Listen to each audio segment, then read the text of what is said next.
Taois ini berpura-pura sebagai orang buta untuk memijat gadis itu. Melafalkan Amitabha 3 kali. Saatnya bersiap untuk pijat.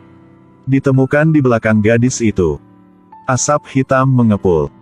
Si Taois segera merasa tidak biasa. Dia mengeluarkan satu azimat. Menempel bagian punggung gadis itu. Krim apa yang kamu pakai? Panas sekali. Ini adalah azimat hilang yang bisa dilihat dengan mata. Si Taois segera menggunakan tenaga dalam untuk membantunya mengeluarkan roh jahat. Sangat cepat gadis itu rileks sampai tertidur. Si Taois juga duduk di satu sisi dan tertidur. Tidak lama kemudian pelanggan bangun. Ketika Taois itu melihat gadis seperti musim semi di depan matanya. Dia sangat kagum. Bingung dengan sepasang kacamata. Mengaku dalam hati. Tolong pakai baju. Itu mudah, masuk angin. Mengapa kamu tahu aku tidak memakai baju? Akhirnya rahasianya terungkap. Untungnya, Taois itu cerdas. Penjelasannya barusan dia rasakan saat dipijat. Saat ini, pelanggan dapat yakin. Berpakaian dan pergi keluar. Tapi itu belum beberapa hari. Gadis itu ke sini untuk memijat lagi. Kali terakhir. Jauh lebih baik setelah melakukan pijat untukku.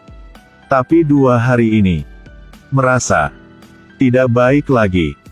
Si Taois dalam hatinya berkata tidak baik. Energi jahat pada gadis ini. Lebih ketat dari sebelumnya. Pikirkan bola-balik. Dia memutuskan untuk mengatakan yang sebenarnya. Lalu lepas kacamatanya. Aku adalah seorang Taois. Berkultivasi di dunia manusia. Pura-pura buta. Ini untuk menghindari mata telinga. Kemudian dia memberitahu gadis itu di tubuhnya memiliki roh jahat. Dan juga ingin pergi ke rumahnya untuk melihat. Gadis itu juga agak perkaya. Tetapi pada akhirnya, dia masih memutuskan untuk membawa si Taois. Dia baru saja memasuki rumah. Terpikat oleh keangkuhan.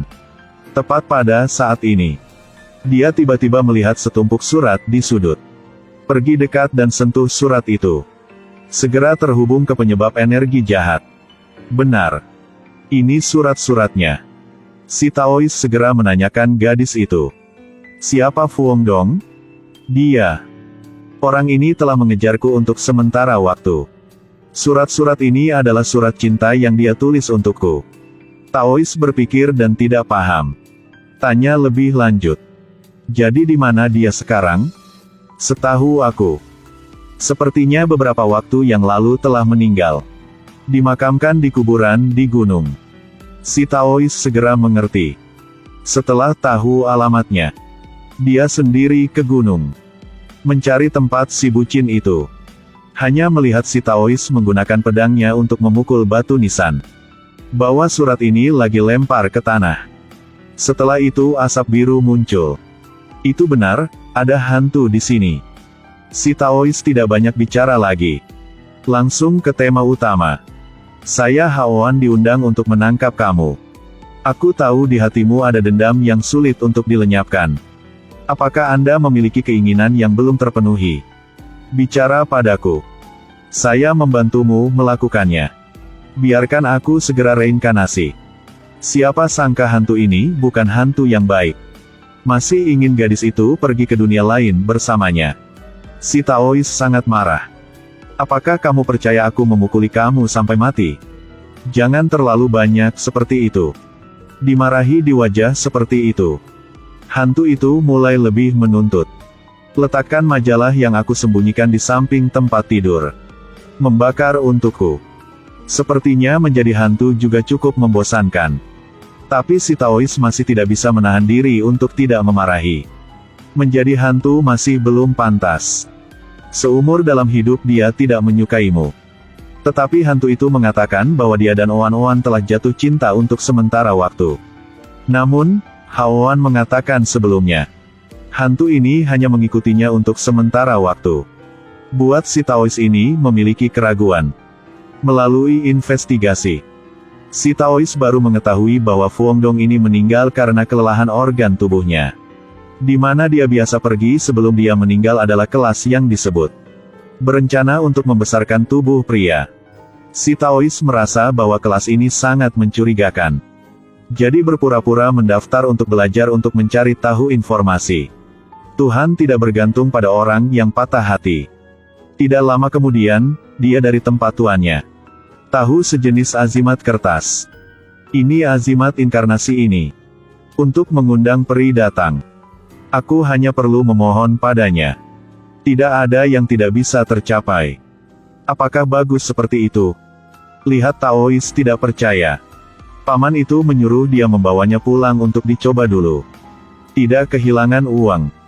Ini sangat sederhana untuk digunakan. Hanya sampai setengah malam. Masukkan jimat ke dalam semangkuk air. Letakkan mangkok air di depan cermin lagi. Pengikut Tao. Hei, memang ada peri dengan penampilan tampan ini. Ini terlalu jelek. Saya terutama mengandalkan kekuatan. Setelah itu, Taois dari tempat peri mengetahui. Dengan jimat, Anda dapat berdagang dengan peri.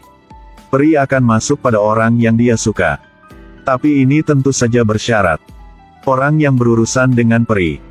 Bagi setengah dari energi yang untuknya. Hal ini buat si Taois tidak mengerti. Seolah-olah itu setengah energi hidup. Fuong Dong tidak akan bisa mati. Mereka semua serakah. Satu kali tidak cukup. Masih ada 2 dan 3 kali lagi. Buatan sendiri, tidak bisa lepas. Taois itu jadi marah. Tarik pedang kayu dan tusukkan ke jimat. Peri itu segera berubah menjadi asap dan menghilang. Namun, di tangannya, dia masih memiliki banyak jimat ini. Si Taois tidak berani menunda sedetik pun. Siap barangnya. Segera menyerbu ke ruang tuannya. Peri itu juga hadir. Ketika tuannya melihat pendeta, dia tidak panik. Langsung masuk ke tubuhnya. Kemudian domba-domba itu bertempur sengit dengan pendeta.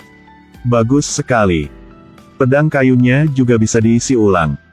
Kabel listrik disambar oleh pemiliknya. Kehilangan efeknya. Tidak lama kemudian, Taois tidak bisa melawan. Mungkin. Hanya ada cara itu saja. Terlebih lagi, Taois itu menempelkan 2 jimat menyelinap di kedua sisi kepalanya. Bajingan kau. Masih berani memanggil saya di sana. Baguslah. Ternyata minta tolong. Petir menyambar seluruh ruangan. Peri melihat sesuatu yang salah. Tergesa-gesa menyelinap ke orang lain. Siapa yang mengira itu adalah guru Tao? Angkat kursi dan pukul.